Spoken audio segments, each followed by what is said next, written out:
അസ്സലാമു അലൈക്കും വറഹ്മത്തുള്ളാഹി വബറകാതുഹു. പ്രിയമുള്ളവരെ, എൻ്റെ ഏറ്റവും കൂടുതൽ ജീവിതം മുന്നോട്ട് നയിച്ചത് അറബ് രാഷ്ട്രത്തിലാണ്. അവിടെ ഏറ്റവും കൂടുതൽ ജീവിതം നയിക്കപ്പെട്ടത് അവിടുത്തെ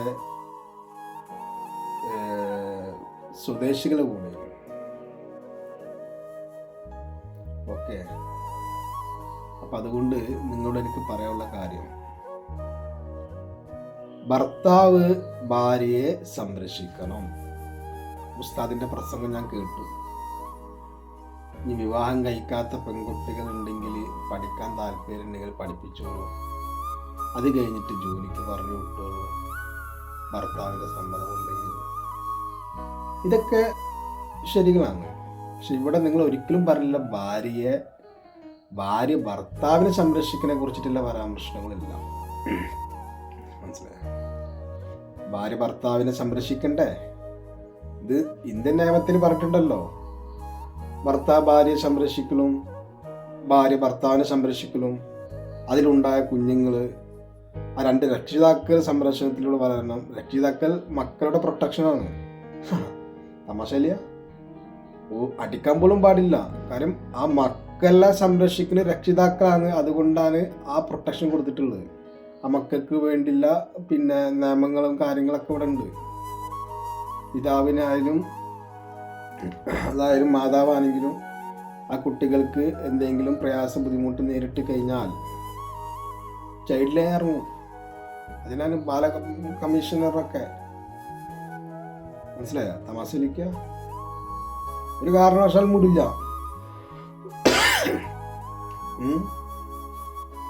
അപ്പോൾ എന്താ പറയുന്നുണ്ടെങ്കിൽ, കുഞ്ഞുങ്ങൾക്ക് പ്രൊട്ടക്ഷൻ അതും കൊടുത്തിട്ടുണ്ട്. രണ്ട് കൂട്ടരും അഭ്യാസങ്ങൾ കളിക്കാനെങ്കിൽ. അപ്പോൾ നിങ്ങൾ മനസ്സിലാക്കേണ്ട ഈ കാര്യം, ഇവിടെ ഭർത്താവ് ഇവിടെ ഒരു 10, 15, 25 കൊല്ലം ജീവിച്ചു ഭാര്യയുടെ കൂടെ. പെട്ടെന്ന് എന്തെങ്കിലും വലിയൊരു ദുരന്തം വന്നു, ഭർത്താവ് ജോലിക്ക് പോകാൻ കഴിയുന്നില്ല, പണം സമ്പാദിക്കാൻ യാതൊരു മാർഗവുമില്ല, ചെറിയൊരു വീട്.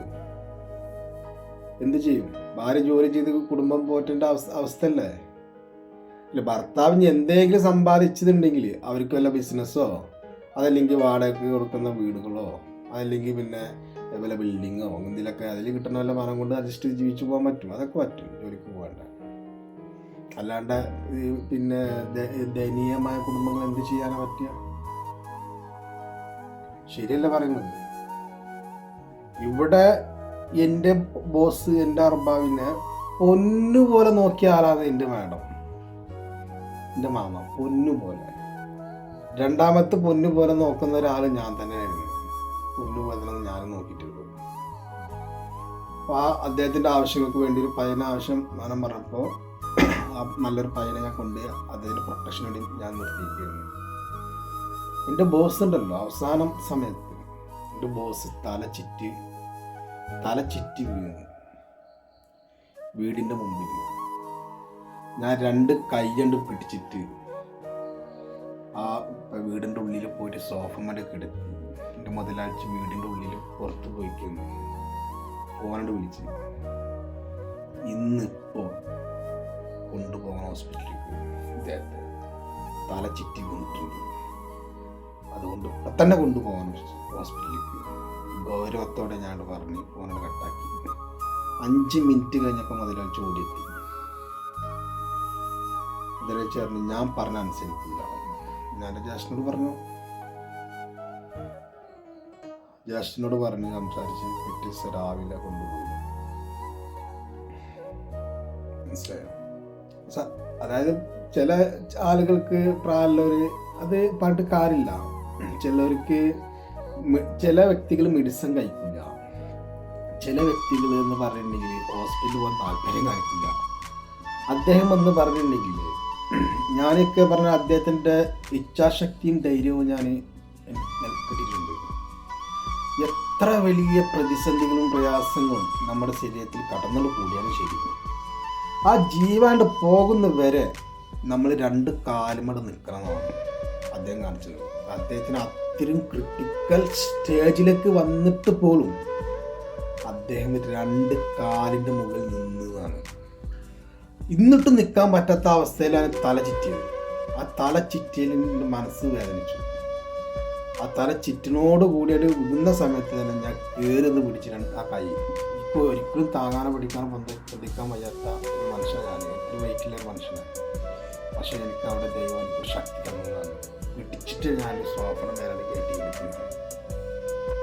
സ്നേഹം ആരോടും കാണിക്കുന്നു. അവിടെ ആ മനുഷ്യൻ്റെ തിന്മകളെ വർക്ക് പോലും മനുഷ്യനെ സ്നേഹിക്കാനാണ് പഠിപ്പിച്ചിട്ടുള്ളത്. നന്മ കൊണ്ട് നേരിടാനും നന്മ പ്രചരിപ്പിക്കാനാണ് നമ്മളൊക്കെ പഠിപ്പിച്ചിട്ടുള്ളത്. മറ്റുള്ള ആരാധനകളെ ബഹുമാനിക്കാനാണ് പഠിച്ചിട്ടുള്ളത്. അപ്പം അതുകൊണ്ട് പ്രിയമുള്ളവരെ നമ്മൾ മനസ്സിലാക്കേണ്ട ഒറ്റ കാര്യം, തിന്മയെ നന്മ കൊണ്ട് നേരിടുന്നു.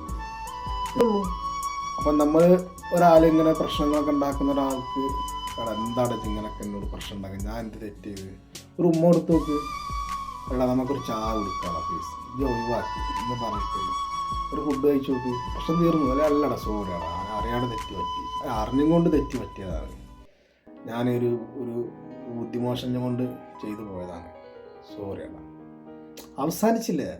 ഇത്രേ ഉള്ളൂ. നമ്മൾ മുകളിലേക്ക് വലിക്കുന്ന സാഹസം, താഴോട്ട് ഇറങ്ങുക എന്ത് ഉറപ്പാണ് നമുക്ക്, എനിക്ക് നിങ്ങൾക്ക് ഉള്ളത്. അത്രേ ഉള്ളൂ നമ്മുടെ ജീവിതം. ഞാൻ പറഞ്ഞ വീഡിയോക്കൊന്നും പ്രശസ്തിയും ഒന്നും ഉണ്ടാവില്ല, കൂടുതൽ ആളുകൾ കാണില്ല. എനിക്കറിയാം നമസ്കാരൻ്റെ പോലെ നമസ്കാർ ജീവിച്ചിരിക്കുമ്പോൾ അദ്ദേഹത്തിന് ഒരുപാട് നല്ല നല്ല കഥാപാത്രങ്ങൾ ഉൾപ്പെടുത്താമായിരുന്നു. മരണപ്പെട്ടു പോയ പഴയ വീഡിയോസുകളും പിന്നെ അദ്ദേഹം പാടിയ പാട്ടുകളൊക്കെ ഹൈലൈറ്റും ഫോക്കസും ഷെയറിങ്ങും ലൈക്കും കമൻസൊക്കെ അദ്ദേഹം ഇത് കാണാനില്ല. ഇത്രയും ജനങ്ങൾ എന്നെ സ്നേഹിക്കാനുണ്ട്, ഇത്രയും ജനങ്ങൾ എന്നെ സപ്പോർട്ട് ചെയ്യാനുണ്ട്. ഇതൊക്കെ ജീവിച്ചിരിക്കുമ്പോൾ കാണുമ്പോൾ അദ്ദേഹത്തിന് എത്ര കഥാപാത്രങ്ങൾ അദ്ദേഹം അഭിനയിച്ചിട്ടുണ്ടാവും, എത്ര പണം സമ്പാദിച്ചിട്ടുണ്ടാവും, ആ ഫാമിലിക്ക് എത്ര സന്തോഷം ഉണ്ടായിരുന്നു. പക്ഷെ മരണപ്പെട്ടു പോയപ്പോൾ അല്ലേ ഇതൊക്കെ കാണുന്നു. ജീവിച്ചിരിക്കുമ്പോൾ സ്നേഹിക്കൂ പരസ്പരം. അതെന്താണ്, നമ്മൾ എവിടെയെങ്കിലൊക്കെ എത്തിപ്പെടും, ഉന്നത പദവിയിലോ ഉന്നത സ്ഥാനത്ത് പണമൊക്കെ സമ്പാദിച്ച് നമ്മൾ നല്ല സുഖമായിട്ട് ജീവിക്കും. അപ്പം മരണപ്പെട്ട് കഴിഞ്ഞാൽ പിന്നെന്ത്, അവിടെ അവസാനിച്ചല്ലോ, പിന്നെ ഓൻ പൊന്തില്ലല്ലോ. പിന്നെ ഓൻ്റെ മാത്രം പവിത്രം പറഞ്ഞിട്ട് എന്ത് കാര്യമില്ലേ? ഓൻ്റെ മഹത്വങ്ങളും പവിത്രങ്ങളും പറഞ്ഞ് പിന്നെ ഓൻ്റെ പഴയ വീഡിയോസൊക്കെ കുത്തി പൊക്കിയിട്ട് ഓൻ ഇങ്ങനെയൊക്കെ സംസാരിച്ച വ്യക്തിയല്ലേ, ഓ അങ്ങനെ ചെയ്യുമോ? അല്ലെങ്കിൽ ആ പഴയ വീഡിയോസ് ഇപ്പം നല്ല അഭിനയക്കാരനാണ്, നല്ല എന്താണ് ഒക്കെ പറഞ്ഞിട്ട് എന്ത് കാര്യമാണ് കിട്ടുന്നത്? നമുക്ക് ജീവിച്ചിരിക്കുമ്പോൾ നമ്മളെ സപ്പോർട്ട് ചെയ്യാമെന്നാണ് ഞാനൊക്കെ മനസ്സിലാക്കുന്നത്, സ്നേഹിക്കുക എന്നൊക്കെ. നമസ്കാരൻ്റെ പറയില്ല, ഞാൻ സപ്പോർട്ട് ചെയ്യുന്ന ആളാണ്, ഞാൻ അദ്ദേഹത്തിന് സപ്പോർട്ട് ചെയ്യുന്ന ആളാണ്. പക്ഷെ ഞാൻ ജീവിച്ചിരിക്കുമ്പോൾ അദ്ദേഹത്തിന് ഒരുപാട് കഥാപാത്രങ്ങൾ ഉൾപ്പെടുത്തി ഒരുപാട് അഭിനയിക്കാൻ പറ്റുന്ന നല്ലൊരു വ്യക്തിത്വമുള്ള ആളാണ്, പാട്ടൊക്കെ പാടുന്ന, ഒരുപാട് സ്നേഹിക്കുന്ന ഇഷ്ടപ്പെടുന്ന ഒരാളാണ്. പക്ഷെ മരണപ്പെട്ടു പോയപ്പോഴത് ഇദ്ദേഹത്തിൻ്റെ കൂടുതൽ കഴിവുകൾ ഞാൻ എൻ്റെ ശ്രദ്ധയിൽ പെടുന്നു. അത്രത്തോളം ഞാൻ അദ്ദേഹം ശ്രദ്ധിച്ചില്ല എന്നാണ്. അപ്പോൾ എന്താണ് ഇത് മുമ്പ് എന്തുകൊണ്ട് ചെയ്തില്ല എന്നാണ് ഞാൻ ചോദിക്കുന്നത്. അപ്പോൾ എന്തായാലും ഞാൻ പറയാൻ ഉദ്ദേശിക്കുന്ന കാര്യം, ഭർത്താവ് ഭാര്യയെ സംരക്ഷിക്കണം, ഭാര്യ ഭർത്താവിനെ സംരക്ഷിക്കണം. മക്കളെ സംരക്ഷിക്കുന്ന ഉത്തരവാദിത്വം 2 കൂട്ടർക്കാണ്. ആ രണ്ടിൽ ഒരാൾ ഉണ്ടെങ്കിൽ ആ ഒരാൾക്ക് ഉത്തരവാദിത്തമാണ്. ഇനി 2 ആളില്ലെങ്കിലോ ആ മക്കളെ സംരക്ഷിക്കാൻ ഇവിടെ സർക്കാർ സംവിധാനങ്ങൾ ഉണ്ടാക്കിയിട്ടുണ്ട്. ഇനിയിപ്പോൾ അവിവാഹിത ബന്ധത്തിൽ ഉണ്ടാകുന്ന കുഞ്ഞുങ്ങൾ പലപ്പോഴും എന്ത് സംഭവിക്കുന്നത് പറഞ്ഞാൽ, കുഞ്ഞുങ്ങൾ ജനിച്ചു കഴിഞ്ഞാൽ കുഞ്ഞുങ്ങളുടെ കൊല്ലുക ചെയ്യുന്നു. എന്തിനതിൻ്റെ ആവശ്യം? For what? ഇവിടെ സർക്കാർ സംവിധാനങ്ങളില്ലേ, ആ കുഞ്ഞുങ്ങളെ നിങ്ങൾക്ക് അവിടെ കൊണ്ടുപോയിട്ട് ചുമതലപ്പെടുത്താം, മാന്യമായ രീതിയിൽ അങ്ങോട്ട് പ്രസവിക്കുക. എന്നിട്ട് ആ കുഞ്ഞുങ്ങളെ കൊണ്ടുപോയിട്ട് സർക്കാർ സംവിധാനത്തിൽ പോയിട്ട് പറയാം, ഇങ്ങനെ ഉണ്ടായ കുഞ്ഞാണ്, ഇന്ന ആളാണ്, ഈ കുഞ്ഞുങ്ങളെ നിങ്ങൾ സംരക്ഷിക്കണം എന്ന് പറയാം, നമുക്ക് സംരക്ഷിക്കാൻ കഴിയില്ല എന്ന് പറഞ്ഞു കഴിഞ്ഞാൽ ഓക്കെ, അവരെ ഏറ്റെടുത്തോളൂ. നിങ്ങൾ എന്തിനു കുഞ്ഞിനെ കൊന്നിട്ട് ജയിലിൽ കിടക്കേണ്ട കാര്യമില്ല. ഞാൻ അതൊക്കെ മനസ്സിലാവാത്തത്. അപ്പം അതൊന്നും ചെയ്യാണ്ടിരിക്കുക. ഞാൻ പറഞ്ഞ ജീവൻ എന്ന് പറഞ്ഞ കോടികളുടെ വില നിശ്ചയിച്ചത് കൊണ്ടാണ് ആ കുഞ്ഞിനെ കൊന്നുകൊണ്ട് ചോദ്യം ചെയ്യപ്പെടാൻ സംവിധാനങ്ങളുള്ളത്. അതായത് ദുരൂഹത മരണത്തിൽ പോലും ഇവിടെ ചോദ്യങ്ങളുണ്ട്. വിടില്ല, ഒരു കാരണവശാലും നിയമം വിടില്ല. സ്വയം ജീവൻ നഷ്ടപ്പെടുത്തി കഴിഞ്ഞാൽ അതിൻ്റെ കാരണങ്ങൾ എൻക്വയറികളൊക്കെ അന്വേഷിക്കും. വിടില്ല. അതിൻ്റെ പിറകിൽ എന്താണ് ഗൂഢാലോചന, ആരൊക്കെയാണ്, അവൻ എന്തൊക്കെ മെഡിസിനാണ് കഴിച്ചത്, ആ മെഡിസിൻ എവിടെ നിന്നാണ് കൊണ്ടുവന്നത്, ആരാ കൊടുത്തത്, ഏതൊക്കെ മെഡിസിൻ വന്ന പ്രോബ്ലംസാണ് ഇവനക്ക് ഇങ്ങനെയുള്ള പ്രശ്നങ്ങൾ വന്നത്. വിടില്ല. നിയമം കർശനാണ്, ഇന്ത്യൻ നിയമം കർശനാണ്. ജയിലിനെ കൊണ്ടുപോയിടും. പിന്നെ കോടതിന് വാദ്യം പ്രതിയും ഒക്കെ അവിടുന്ന്. ശ്രദ്ധിച്ചോ, ഗൂഢാലോചനകളും മനുഷ്യൻ്റെ ജീവൻ നഷ്ടപ്പെടുത്തുന്നുള്ള കാരണക്കാരനൊക്കെ ആവുന്നുണ്ടെങ്കിൽ ശ്രദ്ധിച്ചോ. ഞാനാണെങ്കിലും നിങ്ങൾ ആരാണെങ്കിലും കോടികളാണ്. ആ കോടികളുടെ വില എത്രത്തോളം ഉണ്ടെന്ന് നിശ്ചയിച്ചിട്ടില്ല എന്ന് അറിഞ്ഞത്. മെഡിസിനൊക്കെ എഴുതുമ്പോൾ ശ്രദ്ധിച്ചോ, എന്ത് കാര്യങ്ങളും അതിലൊക്കെ വരുന്ന പ്രശ്നങ്ങൾ ആ മനുഷ്യൻ്റെ ജീവനാണ് ഭീഷണി. അതായത് ഇത് തിരിച്ചു നൽകാൻ കഴിയാത്ത കാര്യമാണ് ഈ ജീവൻ. നമുക്ക് ആർക്കും തിരിച്ചു നൽകാൻ പറ്റില്ല. ആ തിരിച്ചു നൽകാൻ കഴിയാത്ത കാര്യങ്ങൾ ജീവൻ. നിങ്ങൾ പറഞ്ഞു പോലീസുകാർ എന്താണ് ഇവിടെ ഇങ്ങനെ വലിയ ഗുണ്ടായുസം കാണിക്കേണ്ടതെന്ന്. പോലീസ് ഗുണ്ടായുസം ഇവിടെ കാണിക്കേണ്ടി വരുന്ന അവസ്ഥ എന്ന് പറഞ്ഞിട്ടുണ്ടെങ്കിൽ, പോലീസ് എന്ന് പറഞ്ഞിട്ടുണ്ടെങ്കിൽ ഇവിടുത്തെ ജനങ്ങളെ പ്രൊട്ടക്ഷനാണ്, ജനങ്ങളെ സംരക്ഷിക്കാൻ ക്രമസമാധാനം ഇതിനു വേണ്ടിക്ക് ഇരിക്കുന്നവരാണ് പോലീസുകാർ. ജനങ്ങളെ സ്വത്തിനും ജീവനും സംരക്ഷിക്കേണ്ടവരാണ്. വ്യക്തതയോടെ പറഞ്ഞിട്ടുണ്ട്. ജനങ്ങളെ പ്രൊട്ടക്ഷനാണ്, ജനങ്ങളെ സ്വത്തിനും ജീവനും സംരക്ഷിക്കേണ്ടവരാണ്. ക്രമസമാധാനം ഉണ്ടാവാണ്ടിരിക്കാൻ വേണ്ടിയിട്ട് പോലീസിൽ ഇരിക്കുന്നത്. അപ്പോൾ പോലീസുകാരുടെ മുകളിൽ വരുന്ന പ്രശ്നങ്ങൾ എന്തെങ്കിലുമൊക്കെ അവരെ തെറി പറയും, അസഭ്യം പറയും പലരും. അപ്പം അവരും ദേഷ്യപ്പെടും. അങ്ങനെ പ്രശ്നങ്ങൾ. എന്നോടൊരു പോലീസുകാർ ഉദ്യോഗസ്ഥൻ പറഞ്ഞ്, അബീബ ഇത്രയും സമയമായിട്ട് ഞാൻ എന്നോട് സംസാരിക്കാൻ എനിക്ക് സമയം കിട്ടിയില്ല. മാന്യമായ ഉദ്യോഗസ്ഥനാണ്, നല്ലൊരു സ്വഭാവക്കാരനാണ്. ഞാൻ അദ്ദേഹത്തിനെ കുറിച്ച് ഇപ്പോൾ ഓർക്കുക. ഇത്രയും സമയം എനിക്ക് ഇവിടെ ഉണ്ടായിട്ടും താങ്കളുമായിട്ട് സംസാരിക്കാൻ കഴിഞ്ഞില്ല. ഞാൻ ഇത് കണ്ടതല്ലേ, എന്തൊക്കെ സാധനങ്ങൾ പിടിച്ചിട്ട് അങ്ങോട്ട് പോവുക, പിന്നെ വീണ്ടും വരും. ഞാൻ പറയും, സാറേ എന്താണ് നിങ്ങൾ അങ്ങോട്ടും പോക്കും ഇങ്ങോട്ടും പോക്കും, എന്താണ് പ്രശ്നം? അവിടെ കോൺഗ്രസിൻ്റെ മാർച്ച് നടക്കുന്നുണ്ട്, അതുകൊണ്ട് ഞങ്ങൾ ഇത് പിടിച്ച് അങ്ങോട്ടും ഇങ്ങോട്ടൊക്കെ ഓടി വരികയെന്ന് പറഞ്ഞു. അതിനെക്കുറിച്ച് ഞാൻ ഇപ്പോൾ പോലീസ് ഉദ്യോഗസ്ഥൻ പറഞ്ഞു, അബീബ ഒരുപാട് കഴിവുള്ളൊരു മനുഷ്യനാണെന്ന് താങ്കൾ ഞാൻ പറഞ്ഞത്. ഒരു ഉദ്യോഗസ്ഥനെ പറഞ്ഞത്. പക്ഷെ കൂടുതൽ ഞാൻ സംസാരിക്കുന്നില്ല, അത്ര ഇഷ്ടം.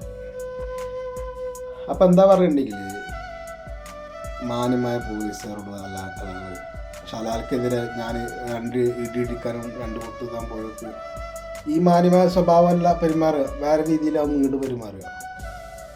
അവർക്കറിയാം മാന്യമായവരും മാന്യമല്ലാത്തവരും ക്രൂരത മനസ്സും കാരുണ്യ മനസ്സും നല്ലതിനും ചീത്തനൊക്കെ തിരിച്ചറിയാനുള്ള കഴിവുള്ള പോലീസുകാർ. ബോഡി ലാംഗ്വേജൊക്കെ പഠിച്ച് അവർക്കൊക്കെ ഒരു നോട്ടത്തിലൊക്കെ അവർക്ക് മനസ്സിലാക്കാൻ പറ്റും. നമ്മുടെ നാട്ടിലെ പോലീസുകാരൊക്കെ CI ആണെങ്കിൽ SP ആണെങ്കിൽ ഇപ്പോൾ SI ആണെങ്കിൽ ഇവനെന്താ വിചാരിച്ച് കണ്ടാൽ തന്നെ അറിയാം, കണ്ടാൽ തന്നെ അവർക്ക് മനസ്സിലാവും ഇവന് എത്രത്തോളം ഉണ്ട്. തുലാസ് അവർ തൂക്കും. അതിനനുസരിച്ച് അവർ നമ്മുടെ ഇങ്ങോട്ടും പെരുമാറുള്ളൂ. മനസ്സിലായ? അപ്പോൾ അവന്മാർ പൊട്ടന്മാരാണ്, അവന്മാർക്കൊന്നും അറിയില്ല എന്നല്ല. അവർക്കൊക്കെ ഒരുപാട് ട്രെയിനിങ്ങും പരിശീലനമൊക്കെ എടുത്തിട്ടൊക്കെ തന്നെയാണ് അവർ ഉന്നത പദവി സ്ഥാനത്തിരിക്കുന്ന പോലീസന്മാരൊക്കെ ഇരിക്കുന്നത്. അവർ നന്നായിട്ട് ബുക്ക് വായിക്കുക. ഞാനിപ്പോൾ ഒരു SI എന്നെ ശ്രദ്ധിച്ചപ്പോൾ SI ഇങ്ങനെ വായിച്ചുകൊണ്ടിരിക്കുകയാണ്. ഓനെ 2 സ്റ്റാർ എടുക്കുന്നത്, എന്നിട്ട് ബുക്ക് വായിച്ചുകൊണ്ടിരിക്കുകയാണ്. കാരണം ഇനിയും പഠിക്കുകയാണ്. അടുത്ത പോസ്റ്റിക്ക് ചാടാൻ പറ്റുമോ, ഇനി ഇവിടെ ഇരുന്നിട്ട് ഇനി എന്തെങ്കിലും പ്രശ്നങ്ങൾ വരണ്ട. അതുകൊണ്ട് ബുക്ക് വായന നല്ലതല്ലേ, പഠിച്ചുകൊണ്ടിരിക്കുകയാണ്. ഞാൻ പഠിക്കട്ടെ, ഞാൻ ശ്രദ്ധിക്കുന്നുണ്ട്. അപ്പോൾ എന്താ പറഞ്ഞിട്ടുണ്ടെങ്കിൽ, പോലീസ് ഉദ്യോഗസ്ഥന്മാരൊന്നും കൊച്ചായിട്ട് കാണണ്ട. നമ്മുടെ പ്രശ്നം, നമ്മുടെ ജനാധിപത്യ രാജ്യമല്ലേ, ഇവിടെ നമുക്ക് എന്തോ ആയിക്കഴിഞ്ഞാലും പ്രശ്നങ്ങളില്ല. നമുക്ക് പ്രതിഷേധങ്ങളും പ്രതികരണങ്ങളൊക്കെ നടത്താൻ പറ്റുന്ന രാജ്യമാണല്ലോ. ജനാധിപത്യമുള്ള രാജ്യത്ത് രാജഭരണത്തെ നടക്കില്ല എന്നാണ്. രാജഭരണത്തിൽ നടത്താൻ ഓർമ്മ ഉണ്ടാവുള്ളൂ. ഓനെ ലോക്ക് ചെയ്തിട്ട് ഓരോ ഉള്ളി കൊണ്ടുവിടും. ആ ചെയ്ത ഓർമ്മ ഉണ്ടാവുള്ളൂ. ആരായും ശരി. ബംഗാളികളെ പിടിച്ച് മൊത്തം ഉള്ളി കൊണ്ട് കിട്ടില്ലേ ബംഗാളി നടന്ന പ്രശ്നത്തിൽ. അപ്പോൾ ഞാൻ ബംഗാളിയോട് ചോദിച്ച്, ബംഗാളി തും ക്യാ കിയാ, ഇവിടെ എന്തിനാണ് ഇതൊക്കെ ചെയ്ത് കൂട്ടി വരുമ്പോൾ ബംഗാളി പറഞ്ഞ എന്താ, ജയിൽ ആർക്ക് വേണ്ടി ഉണ്ടാക്കിയാൽ ഞങ്ങൾക്ക് വേണ്ടി ഉണ്ടാക്കിയല്ലേ ബംഗാളി. എന്താ എൻ്റെ മറുപടി? ജയിൽ അവർക്ക് വേണ്ടി ഉണ്ടാക്കിയാണ്. അതിന് മറുപടി ഒന്നുമില്ല, മനുഷ്യന്മാർക്ക് വേണ്ടി ഉണ്ടാക്കിയാണ് ജയില്. അപ്പോൾ അത് ശരിയായിട്ട് പറഞ്ഞത്. പക്ഷെ നമ്മൾ ജയിലിൽ കിടക്കുന്നൊരവസ്ഥ ഉണ്ടാക്കാണ്ടിരിക്കുക എന്നാണ് മെയിനായിട്ട് ചിന്തിക്കുന്നത്. പക്ഷെ അവർ ചിന്തിക്കുന്നത് എന്താ, ജയില് ഞങ്ങൾക്ക് വേണ്ടി ഉണ്ടാക്കിയാണ്. പിന്നെ ഇവരോടൊക്കെ എന്ത് പറയാനാ? എല്ലാത്തിനും കൊണ്ടുപോയിട്ട്. പക്ഷെ UAE രാജഭരണാധികാരിയുടെ നല്ല മനസ്സ് അവർ വെറുതെ വിട്ട് പിന്നീട് കുറച്ച് കഴിഞ്ഞപ്പോൾ മനസ്സിലായോ? ആ രാജ്യത്തെ കണ്ടിട്ടൊക്കെ പഠിക്കാനൊക്കെ നന്മകളൊക്കെ നമുക്ക് ഒരുപാടുണ്ട്. ഒരാൾക്കും തകർക്കാൻ കഴിയാത്ത രാജ്യമാണ് UAE. എന്തായിക്കോട്ടെ, ടൂറിസ്റ്റുമാർ അവിടെ വന്ന് വിസിറ്റ് ചെയ്യും, ഇറങ്ങും, സന്ദർശിക്കും. പോലീസിൻ്റെ പ്രൊട്ടക്ഷൻ സ്ത്രീകൾക്കും എല്ലാവർക്കും ഉണ്ട്. സ്ത്രീകൾക്ക് കൂടുതൽ പ്രൊട്ടക്ഷൻ കൊടുക്കും. അതിൻ്റെ സ്ത്രീ ആയതുകൊണ്ട് പിന്നെ മറ്റുള്ളവർക്കൊക്കെ പ്രൊട്ടക്ഷനാണ്. പോലീസ് വിളിച്ച വിളിപ്പുറത്താണ്. അവർ വാദിയുടെ പ്രതിയുടെ വാദങ്ങൾ കേൾക്കും, കൃത്യമായ കാര്യങ്ങൾ അന്വേഷിക്കും. കൃത്യമായ കുറ്റാരോപണം ചുമത്തിയ ആ പ്രതിയെ തന്നെ അവർ പിടിക്കപ്പെടുള്ളൂ. അല്ലാത്ത ആളുകളെ പിടിച്ചിട്ട് ഉള്ളിൽ കൊണ്ടിട്ട് ഇതൊന്നുമില്ല. ആവശ്യമില്ലാത്ത കാര്യങ്ങളൊന്നും ചെയ്തു വെക്കില്ല അവർ. ഞാൻ അവരെ കൂടെയൊക്കെ ജോലി ചെയ്ത് വന്ന ഒരാളാണ്. അതുകൊണ്ട് ഒരുപാട് കാര്യങ്ങൾ എനിക്ക് പഠിക്കാൻ കഴിഞ്ഞ് നിങ്ങളുമായി പങ്കുവെക്കാൻ എനിക്ക് കഴിഞ്ഞു. അല്ലാത്ത ഞാൻ എങ്ങനെ ഇതൊക്കെ മനസ്സിലാക്കുക? അപ്പോൾ എനിക്ക് അവിടുത്തെ പോലീസുകാരോടൊക്കെ ഭയങ്കര റെസ്പെക്റ്റാണ്. ആ റെസ്പെക്റ്റ് ഉള്ളത് കൊണ്ട് ഞാൻ ഇവിടെയുള്ള പോലീസുകാർ റെസ്പെക്റ്റ് ചെയ്യാറുണ്ടെന്നാണ്. അപ്പോൾ ഞാൻ ഈ പറഞ്ഞ പോലെ പിന്നെ ഞാനിങ്ങനെ ക്രോസറിൻ്റെ മുകളിൽ നിൽക്കിയിരുന്നു. ആ ഫ്രണ്ടിൽ അവിടെ നടന്നു. അപ്പോൾ ഒരു ദുബായ് പോലീസുകാർ എന്നിട്ട് പറഞ്ഞ് ഇങ്ങോട്ട് കാണാറുണ്ട്. ഞാൻ അങ്ങോട്ട് വന്ന് ഈ ക്രോസറി എൻ്റെതാണെന്ന് ചോദിച്ചു. ഞാൻ പറഞ്ഞത് ഇത് എൻ്റെതല്ല, പിന്നെ ഞാനിവിടെ സാധനം വാങ്ങേണ്ടി വന്നായിരുന്നു. പക്ഷെ അദ്ദേഹത്തിന് മനസ്സിലാക്കുന്ന ക്രോസറി എൻ്റെത് പോലെയാണ്. കാരണം എൻ്റെ യൂണിഫോം അങ്ങനെയാണ്. ഞാൻ നല്ല ഡ്രസ്സൊക്കെ ഇട്ട് ഷൂ ഒക്കെ ഇട്ടിട്ട് ഇങ്ങനത്തെ കണ്ണാടൊക്കെ വെച്ച് മുമ്പിൽ നിന്ന് കഴിഞ്ഞാൽ ഈ ക്രോസറി എൻ്റെതാണെന്നല്ല തോന്നിക്കുക. അപ്പോൾ ഞാൻ പറഞ്ഞു എൻ്റെതല്ല. കൈയൊക്കെ കൊടുത്ത് ഞാൻ പിന്നെ ഇതാക്കി. ഞാൻ പറഞ്ഞു ഞാൻ അങ്ങനെ പോലീസുകാരുടെ കൂടെ ഒക്കെ തരം ജോലി ചെയ്യുന്നത്. ഓക്കെ. അപ്പോൾ എന്താ പറഞ്ഞിട്ടുണ്ടെങ്കിൽ നമ്മൾ ആ നാട്ടിലെ പോലീസുകാരും പറഞ്ഞ് പൊന്നാറ ഹബീബ് നമ്മൾക്ക് ജനങ്ങളൊന്നും നന്നാക്കാൻ കഴിയില്ല എന്ന് പറഞ്ഞു. എന്ത് ഇതാക്കിയിട്ട് കാര്യമില്ല, ജനങ്ങളെ നന്നാക്കാൻ നമ്മളെ കൊണ്ട് പറ്റില്ല, ഇതൊക്കെ ഇങ്ങനെയൊക്കെ തന്നെ പോകുള്ളൂ എന്ന് പറഞ്ഞു. ശരിയാണ് പറഞ്ഞത്. അത് പറഞ്ഞ ശരി, ജനങ്ങൾ നമുക്ക് നന്നാക്കാൻ പറ്റില്ല. അതിനനുസരിച്ച് കോലം കെട്ടേണ്ടി വരും, അതിനനുസരിച്ച് കൂടെ വേഷം കെട്ടേണ്ടി വരും. എന്ത് ചെയ്യാനാണ്? ഓക്കെ, ഇത്തിരി പറഞ്ഞു ഞാൻ വാക്ക് നിർത്തുക.